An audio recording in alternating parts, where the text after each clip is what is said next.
welcome back to our YouTube channel. My name is Amber with Amber Marie and Company, and today I'm going to show you how to decorate a space just like this.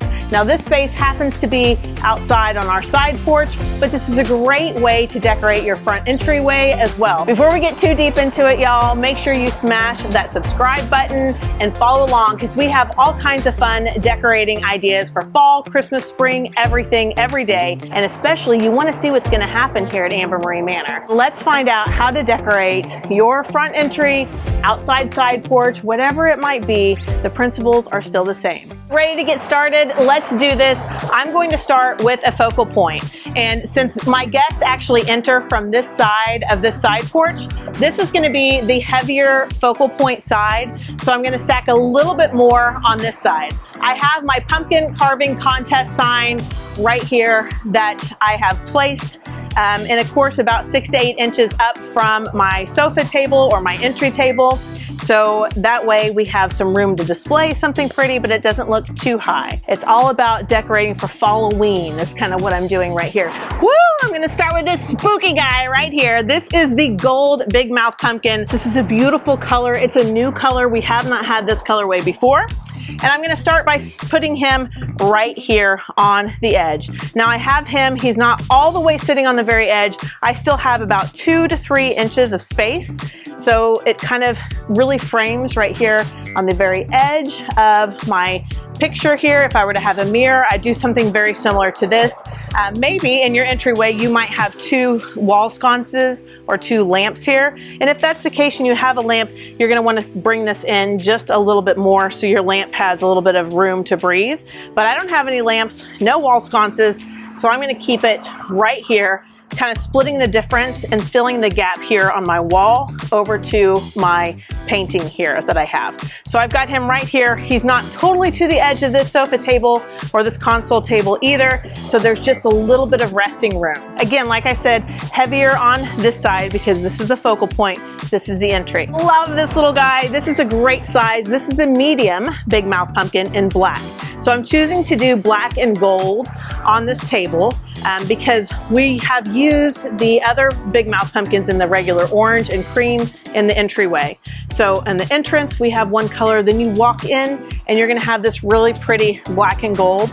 And plus this is gonna look good with my whole Falloween theme. I have black up here in my painting, so I'm kind of bringing that back down too onto my base here.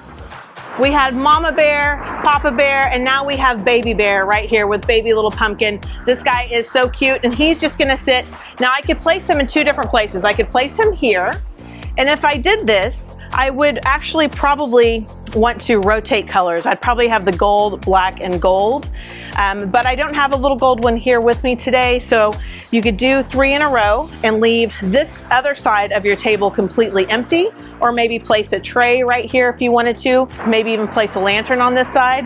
But we're using pumpkins because this is outside for me. So I'm actually gonna take this little guy here. I'm gonna scoot everybody in just a little bit here, and I'm actually gonna place him just like this. So I have like a grouping of 3. I'm going to leave some blank space here for the eye to rest. And then I'm just gonna place literally 1 pumpkin right here on this side. Are you ready? Let's place it. Bink. And there it is. This is the large size on this side as well, but it's not quite as heavy. So if you can see how this all looks, I might move him up just a smidgen here to make this look uniform. If you wanted to bring in another collection and just mimic on this side, you could certainly do that. But I like to have one side just a little heavier. What is really nice is that you have your heavier, more grounded part where you walk in, you see this as a focal point. In fact, if you wanted to, you could even put this medium size over here as well because it's not quite as big. But for our outdoor space, this feels really, really nice. And now the last thing I'm gonna do is add some fall leaves. I've got 3 of these fall leaves garlands. I don't know if I'm going to need them all or not, but let's try and see how far we get. Are you ready? So when you're using a garland, you don't always have as much control as you do with the pick. I'm just gonna take this. It has already kind of a natural curl to this garland. So I'm not gonna fight that. I'm just gonna use that natural curl to come around my pumpkin, just like this, and over to my other set of pumpkins. So it looks like, really all in all, I'm probably just gonna need 2 garlands. Even though I have 3, I don't think I'll need it, especially because this is such a nice, full, thick garland. And I love that it's just swooping and bringing over. You could leave this in front like I have it here. You could tuck it in the back. It's just kind of a personal preference as to what you feel like looks better. Now, if you only had one garland, you could do this. You could not have it in front of your pumpkin here.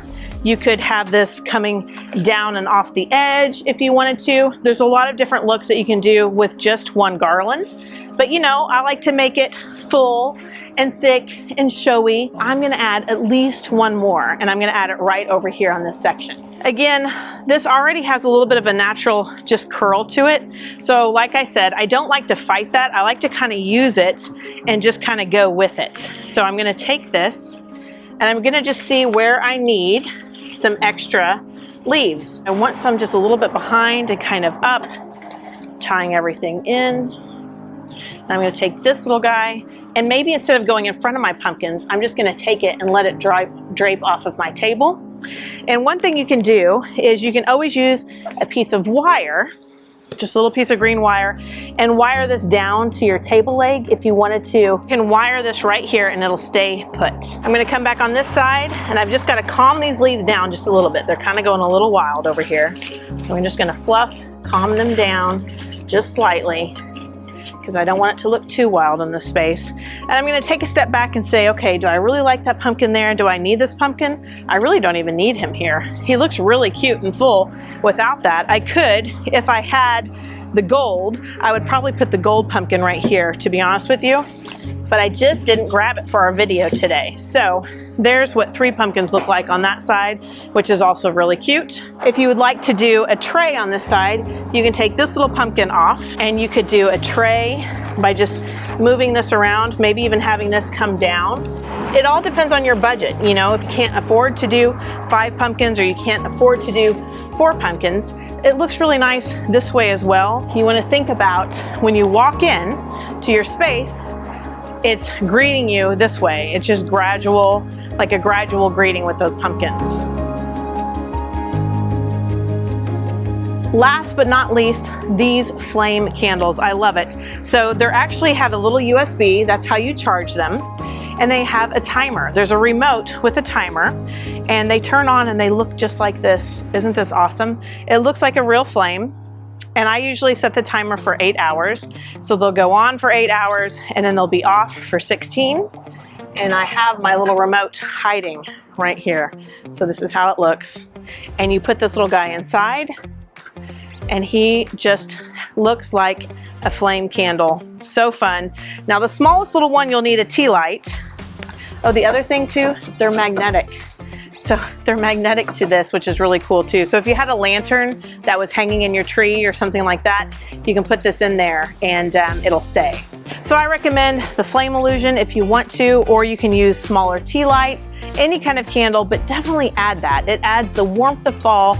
It shows the little jack-o'-lantern face so well. And if you are not into Falloween, you can always do the little turning trick. So these pumpkins are cute on either side, and that's what's really fun about them as well, is that you can actually take them just like this, and let me take this little candle out, and you just turn them around and they just look like a normal fall pumpkin. So there you go. And you could tie bows if you wanted to on them as well. Also a really, really cute look.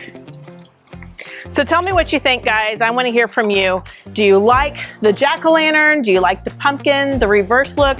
Do you think I should add a pumpkin here or not have a pumpkin? You know, for us here at the manor, you actually see this from both sides. Our garage is over here. It's where most people pull up.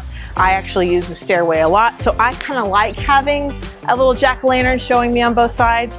But if this were my entryway and I was literally walking in this way, I really like having these 3 like this. Of course, like I told you, personally, I would either do 3 different colors, or I would do this guy in gold, so it's gold, black, gold, or black, gold, black, whichever you like. I love the gold pumpkin. But at the time of this video, I just didn't have this little guy here, so I could not do that in the gold. But I think it's really cute. We've got the orange, the black coming down here as well, and I just think this is going to be lovely. Everybody's going to love it. That's it, friends. I hope you have enjoyed this video. I know there's a lot of different ideas packed into this, but this video is a direct answer to some of the responses we've had and questions on how to decorate. I hope some of these tips will be helpful for you.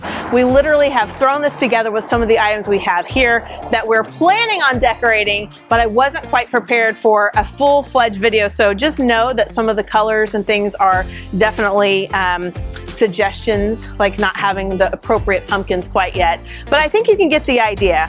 Now, as always, I appreciate your comments. I love reading them and I love hearing your dilemmas so we can help you fix them. And I hope that some of these ideas are food for thought on how to decorate your own entryway and your own home.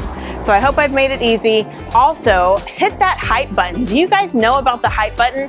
We're still learning so much about YouTube, but apparently if you hit the hype button, that really helps us with views. So I would appreciate it if you'd smash the hype button, show us some hype this video up just a little bit. And don't forget, Christmas at the Manor is coming really soon. Just want to build that anticipation that our 100-year-old home here is looking fantastic inside, and we've put so much work into it. I'd really like to invite you to stick around and hang out, tell a friend. In fact, we're going to have private tours of the Manor as well. So if you want to be involved in that and you want to come see the Manor in real life, like in living color, then we'd like to be able to invite you to come. So stick around. We'll release more details at a later date. Thanks so much for watching, guys. Happy fall, y'all. I'll see you soon.